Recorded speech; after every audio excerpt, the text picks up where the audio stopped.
Good afternoon, good morning, good evening.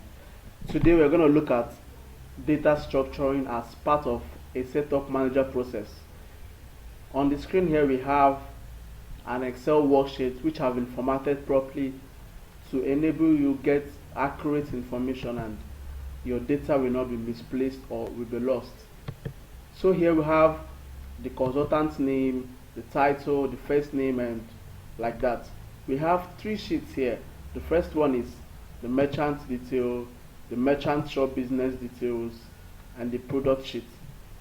Now for the merchant detail, you have the consultant's name. By now you should have known who a consultant is. Is a person that brings in a merchant or that recruits a merchant. Now you have the merchant title.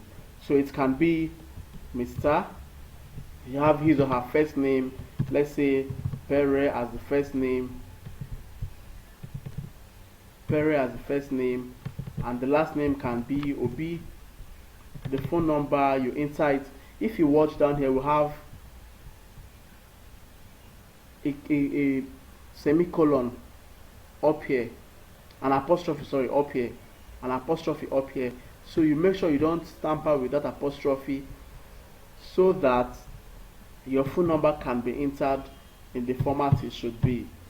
So let's take for instance this is someone's phone number. You enter the email address, the Facebook URL, if applicable, Twitter, the country, the state, city, address, then introduction. The introduction is what the merchant wants to appear on his or her homepage when a customer visits the web shop.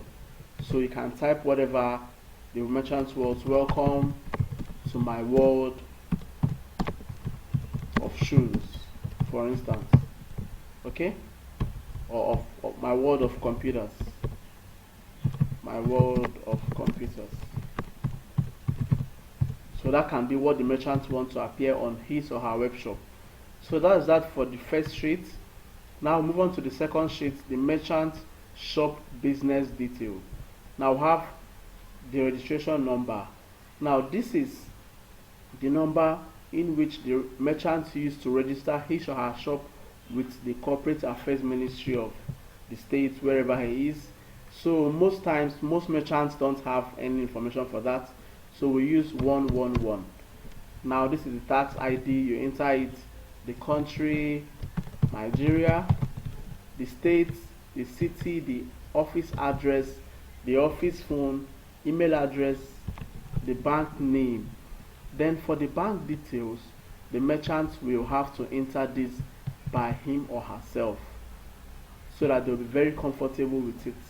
So you give it to the merchant to enter the bank name, the account number, the account type, and the routing number. The routing number is gotten from the bank. Banks can always give it to you. So this bank information will enable us to send your money to you whenever an order is made on your shop. You get your money directly from us. The next sheet is the product sheet. Now here you have to fill in the product information. If you observe properly, you see that I always have the merchant name on each of these sheets. Here we have a merchant name, here merchant name, and also here we have the merchant name. This is to ensure correlation of the information you've entered in various sheets. Now for the product sheet, we also have Pere, because you're going to work with a lot of merchants, so you need this to ensure that you know which merchants you're working with. This is Pere. Product category. We have various categories of products. We have clothing or apparels. Clothing or apparels. We have shoes. We have equipment and appliances. We have baby wears and lots more. So this here you enter the product category. So the category can be, let's say, appliances. If you are working with computer, appliances. The product title can be HP laptop.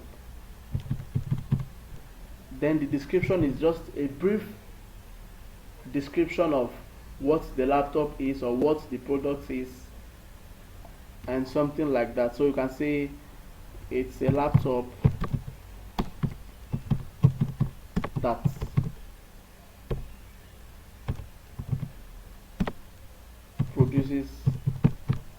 processes data fast. So that's the description, the product feature, you enter it here, the price, the quantity in stock will also be entered here. Then we have the delivery charges. Very important. How much are you going to charge for each of those products? If it is in the country where there are a lot of states, if you want to be delivering outside the state you are based in or within that state, how much will you charge for that product? Then for the image, the setup manager will have to go online and get images of this product, or better still, if the merchant has some predefined images for you, that's fine, you work with that. And then you probably need to do some editing of the images to align with the size on the web shop when setting it up. When we get there, we'll draw more on how to edit images. Then you have tags, still way to identify the product.